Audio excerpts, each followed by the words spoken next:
Hi, this is RJ Sudhakar from Red FM Vijayawada. ఈరోజు world brain tumour day.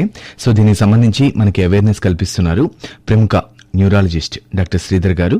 Sir, brain tumour ని ఎలా గుర్తించాలి sir? దాని లక్షణాలు ఎలా ఉంటాయి? జనరల్ గా బ్రెయిన్ ట్యూమర్ ఉంటే సిమ్టమ్స్ 2 టైప్స్ గా ఉంటాయి. ఒకటి జనరల్ గా హెడేక్ రావచ్చు, అంటే పేషెంట్ కి ఎర్లీ మార్నింగ్ హెడేక్ వస్తుంది. హెడేక్ తో పాటు వామిటింగ్స్ అవుతాయి. ఒకవైపే హెడేక్ రావచ్చు, కొంతమందికి ట్యూమర్ ఉన్న వైపే హెడేక్ రావచ్చు, లేదా కొంతమందికి హెడేక్ తో పాటు ఫిట్స్ వస్తాయి అన్నమాట.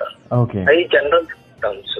ఫోకల్ సిమ్టమ్స్ అంటాము, అంటే ఏ part of the brain effect అయిందో దాన్ని బట్టి సిమ్టమ్స్ ఉంటాయి. ఫర్ ఎగ్జాంపుల్, బ్రెయిన్ లో లాంగ్వేజ్ ఏరియా అని ఉంటుంది. ఆ పార్ట్ ఆఫ్ ద బ్రెయిన్ లో ట్యూమర్ వస్తే గనక మనిషికి లాంగ్వేజ్ ఎఫెక్ట్ అయింది, అంటే సరిగ్గా మాట్లాడలేకపోవటం, వర్డ్స్ సరిగ్గా పలకలేకపోవటం అట్లా ఉంటుంది. అదే వెనక భాగం ఆక్సిపిటల్ ఏరియా అంటాం. అదే అంటే అక్కడ చూపుకు సంబంధించిన కార్టెక్స్ ఉంటుంది, విజువల్ కార్టెక్స్.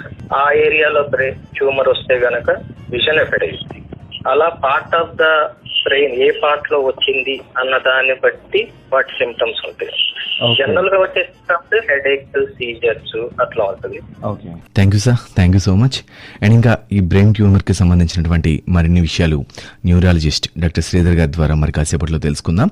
వింటూనే ఉండండి Subhash red FM, Vijayawada #1 FM station. వినండి ఉల్లాసంగా, ఉత్సాహంగా.